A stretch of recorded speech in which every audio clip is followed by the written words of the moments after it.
everyone, this is Rupali. I welcome you all from the core of my heart in my channel Ascension. Twin Flames, is this your final lifetime? क्यों किसी की journey जल्दी complete होती है और किसी की देर में? क्या यही आपकी लास्ट लाइफ है इस अर्थ प्लेन पर?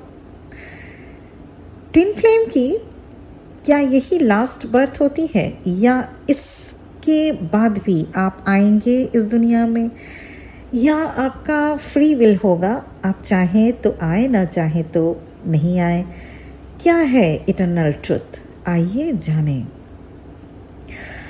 कई बार आता है ना ये क्वेश्चन कि अगर आप ट्रू ट्विन फ्लेम्स हैं तो what is your end result?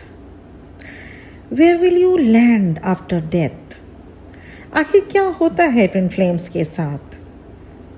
तो अगर आप इंटरेस्टेड हैं इस टॉपिक पर तो वीडियोस पर लास्ट तक बने रहिएगा। सबसे पहले आपको मैं क्लियरली बता दूं कि twin flames connection soul connection है। आप और आपके ट्विन दोनों एक सोल, दो डिफरेंट बॉडी में इनकारनेट होकर पास्ट लाइफ्स के कार्मा बैलेंस करते हैं। जो भी कार्मा थे आपकी सोल दोनों बॉडी में आकर कार्मा पे बैक करती है। मान लीजिए आपसे कोई चीज़ गिर गई, कोई भी चीज़, जैसे फ्रूट बास्केट आपके हाथ में था जिसमें एप्पल, ऑरेंज, मैंगो, तरह तरह के फ्रूट्स थे। ओके, वो आपके हाथ से गिर गया। अब इसे आपको उठाना है। तो अगर आप एक हाथ का यूज़ करें तो भी उठेगा, पर अगर आप दोनों हाथों से उन बिखरे फलों को उठाएंगे और वापस से उस बास्केट में भरेंगे तो 100% टाइम कम लगेगा, है ना? एक हाथ से उठाने में जो टाइम लगेगा, दूसरे हाथ से जब आप उठाएंगे, दोनों हाथों को यूज़ करके जब आप फ्रूट्स को भरेंगे बास्केट में, बिल्कुल टाइम कम लगेगा। या मान लीजिए आपको कोई प्रोजेक्ट पूरा करने के लिए दिया गया हो और आपको अकेले ही करना है, वहीं दूसरी को एक असिस्टेंट भी दिया गया हो।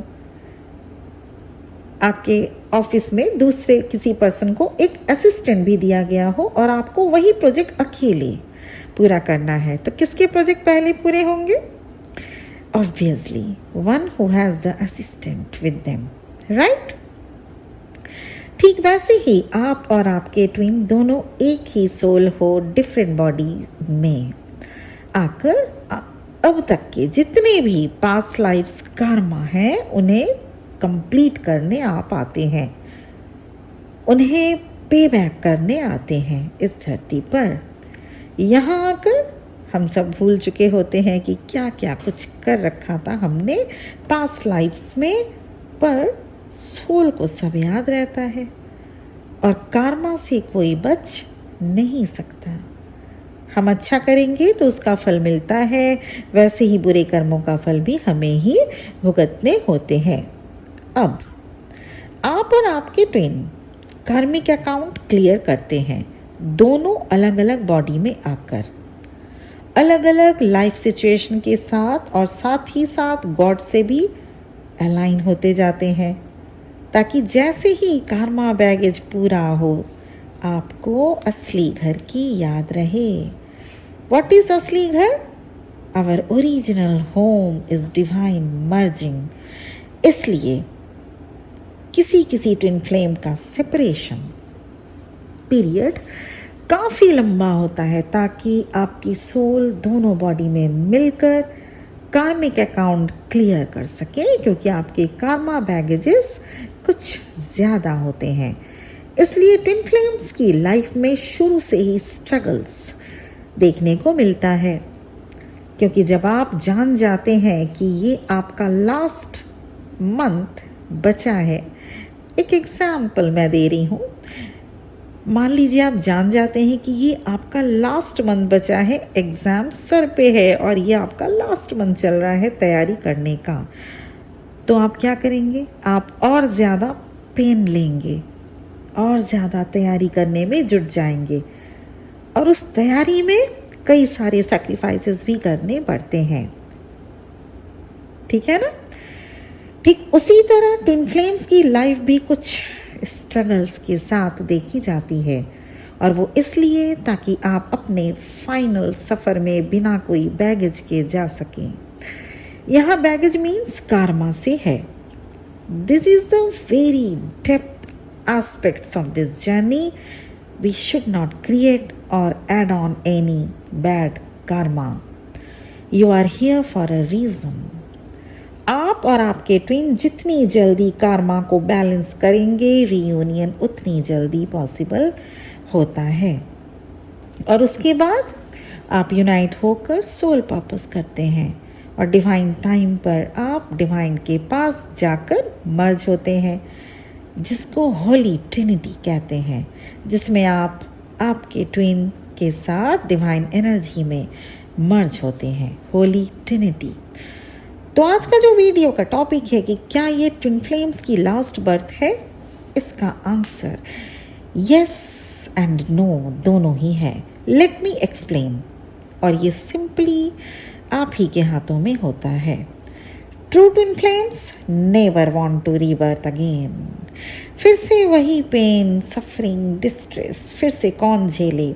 उससे तो अच्छा ऊपर रहो और भगवान के काम करो, काम आओ भी, क्योंकि true twin flames after awakening कभी भी कोई karma क्रिएट नहीं करते। तो ऐसे में उनके पिछले ज़िंदगी के karma बैलेंस होने के बाद फिर उनकी रीबर्थ नहीं होती। पर कभी कभी दोनों ही ट्विन डिसाइड करते हैं कि फिर से इस अर्थ पर दोनों अलग अलग बॉडी में आकर लोगों को असिस्ट करेंगे, गाइड करेंगे, सोल असेंशन प्रोसेस में लोगों को गाइडेंस देंगे। They provide a gateway for higher vibrational energies to be absorbed on the planet. इसलिए सभी ट्विन फ्लेम्स को असेंशन के रास्ते पर आज नहीं तो कल चलना ही पड़ता है। बहुत सारे आप लोगों में से आते हैं, 1 महीने 1.5 महीने पहले कांटेक्ट किया था, मैम मुझे इनर वर्क सीखना है। 1-1.5 महीने गायब हो गए। उसके बाद फिर मैम मुझे इनर वर्क कैसे करना है, समझाइए, बताइए। हम लोग जानते हैं आप लोग इनर वर्क बगैर किए रह ही नहीं पाएंगे। अगर आप ट्रू ट्विन फ्लेम हैं, you have to do inner work, you have to do shadow work. Okay, चलिए टॉपिक पर आते हैं। Ascension is scheduled for all physically incarnate twins. Finally आपको करना क्या है? आपको कुछ पॉइंट्स याद रखने होंगे। Point number 1, don't add on your bad karma. Point number 2, complete faith on divine. Point number 3, go with the flow. Point number 4, no dreaming and hoping. मतलब किसी से भी उम्मीद नहीं करिए और कुछ भी सपने मत सजाइए। हम सभी दुखी होते हैं हम तभी दुखी होते हैं जब हमारे उम्मीद के अकॉर्डिंग काम नहीं होता, या जब हमारे सपने टूटते हैं। तो इसलिए न किसी से उम्मीद रखिए और न ही फ्यूचर के लिए सपने सजाइए। किसी से मतलब किसी से भी नहीं। अपने हस्बैंड से या वाइफ से या बच्चे से या माँ पापा से उम्मीद नहीं रखिए, और न ही फ्यूचर के लिए कोई एक बेड ऑफ रोजेस वाला सपने सजाइए। ऐसा कुछ भी नहीं करिए। आप खुद देखिएगा, आपके लाइफ में आपको जो चाहिए मिलता जाएगा। और अगर थोड़ा बहुत कम भी मिले तो दुखी नहीं होएंगे आप, क्योंकि आपने तो सपने ही नहीं सजाए, आपने तो किसी से उम्मीद ही नहीं रखा है ना। हाँ, एक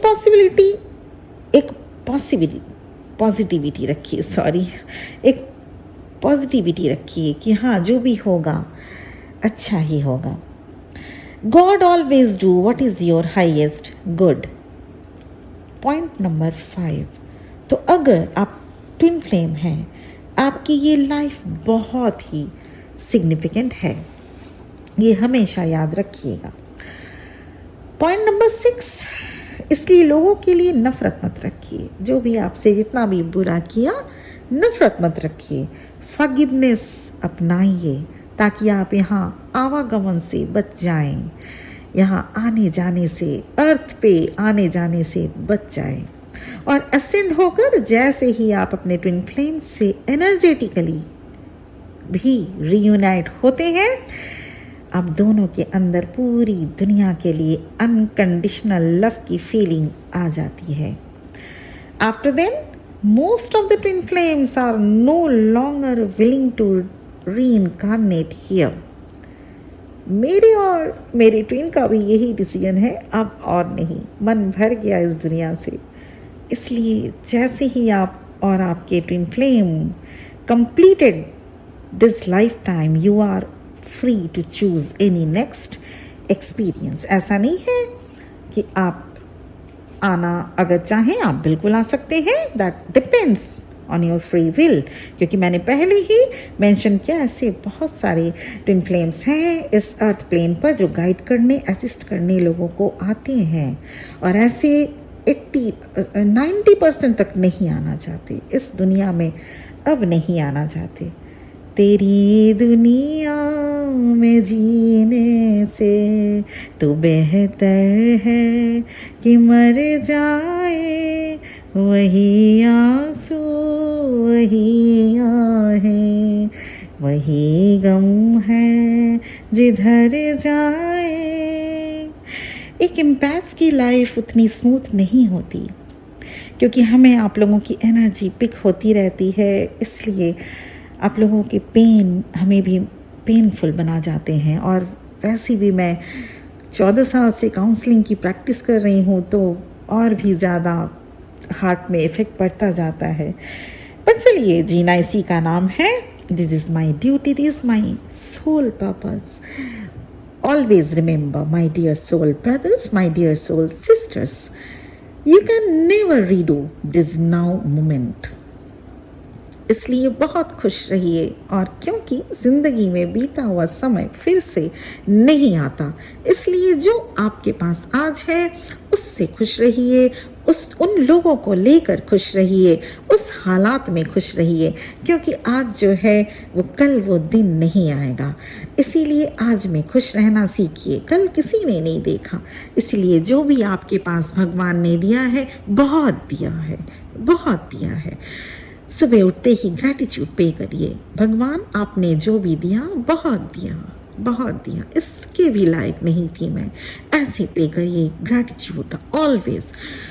हम लोग जो भी आप में से माँ पापा हो वो लोग समझ पाएंगे। थोड़ा सा भी आप बच्चों के लिए जब करते हैं ना, वो बच्चे जब तारीफ करते हैं तो कैसा लगता है कि चलिए इतना आपने जो पेन लिया, बच्चों ने आपको अप्रिशिएट किया, मन भर जाता है। ठीक हमारे गॉड के साथ भी यही एप्लीकेबल है। So always be in a gratitude mode.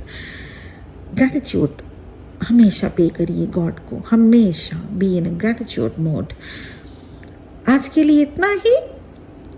इसमें एक छोटा सा गाना भी मैंने आपको सुना दिया लेकिन बहुत बहुत ब्लेसिंग्स, मैं दिल से आप सबको ब्लेसिंग्स देती हूँ। जल्दी से रीयूनाइट होएं आप अपने ट्विन के साथ और अच्छे अच्छे काम करें।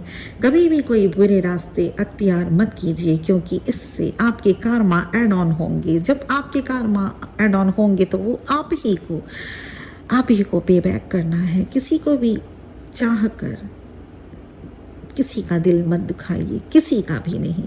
वो चाहे आपका दुश्मन ही क्यों ना हो, वो आपको कितने भी दुख दिया हो, आप उनको माफ़ करिए, माफ़ करना सीखें। नहीं तो फिर से इसी दुनिया में फिर से आना पड़ेगा, फिर से वही सफरिंग्स, वही पेन। खुशियाँ भी मिलती हैं, ऐसी बात नहीं है, लेकिन हम लोग खुशियों को काउंट नहीं कर पाते। हम लोग खुशियाँ इतनी मिलता है लेकिन लोगों को दुख ही याद रहता है। चलिए, आज के लिए इतना ही। मुझे इजाज़त दीजिए आप सब। Thank you very much for listening to me. ओम नमः शिवाय।